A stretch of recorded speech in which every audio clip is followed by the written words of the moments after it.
Ne savez-vous pas que ceux qui courent dans le stade courent tous, mais qu'un seul remporte le prix? Courez de manière à le remporter. 1 Corinthiens 9, 24. C'est pourquoi, mes bien-aimés, fuyez l'idolâtrie. 1 Corinthiens 10, 14. Et connaître l'amour de Christ qui surpasse toute connaissance, en sorte que vous soyez remplis jusqu'à toute la plénitude de Dieu. Éphésiens 3, 19. Ces choses leur sont arrivées pour servir d'exemple. Elles ont été écrites pour notre instruction, à nous qui sommes parvenus à la fin des siècles. 1 Corinthiens 10, 11. Il y a dans l'Ancien Testament une merveilleuse histoire qui illustre la rédemption. C'est la grande histoire de la Pâque. Le Saint-Esprit a noté l'une et l'autre en vue de notre instruction. Ceci, naturellement, nous rappelle Israël en Égypte. Esclaves en Égypte, leur cri parvint jusqu'à Dieu. L'Éternel dit, j'ai vu la souffrance de mon peuple qui est en Égypte, et j'ai entendu les cris que lui font pousser ses oppresseurs, car je connais ses douleurs. Exode 3, 7. Le dessein de Dieu est de prouver qu'il a vu, entendu et connu leurs cris. Il prend soin d'eux en descendant pour les racheter. Je suis descendu pour le délivrer de la main des Égyptiens et pour le faire monter de ce pays dans un bon et vaste pays, dans un pays ruisselant de lait et de miel, dans les lieux qu'habitent les Cananéens, les Hétiens, les Amoréens, les Phérésiens, les Éviens et les Jébusiens. Exode 3, 8. Le dessein de Dieu n'était pas seulement de les sortir de l'esclavage, mais de les amener aussi en Canaan. La terre que Dieu avait projeté de leur prendre était une terre où coulait le lait et le miel. Car l'Éternel, ton Dieu, va te faire entrer dans un bon pays, pays de cours d'eau, de sources et de lacs qui jaillissent dans les vallées et dans les montagnes, pays de froment, d'orge, de vignes, de figuiers et de grenadiers, pays d'oliviers et de miel, pays où tu mangeras du pain avec abondance, où tu ne manqueras de rien, pays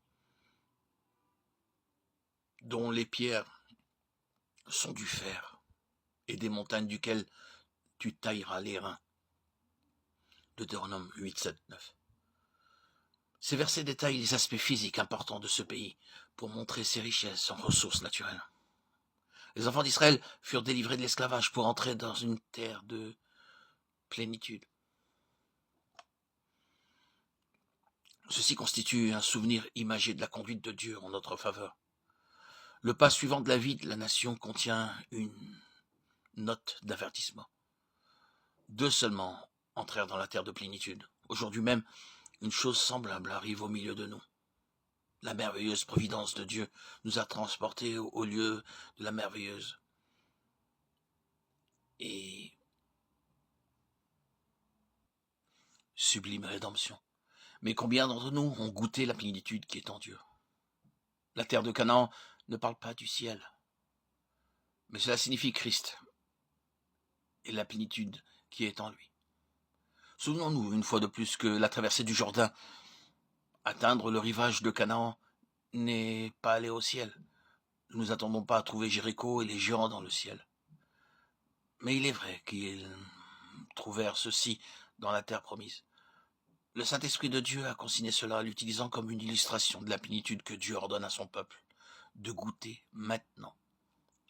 Le dessein de Dieu en nous, sauvant, est de nous amener dans la plénitude de Christ.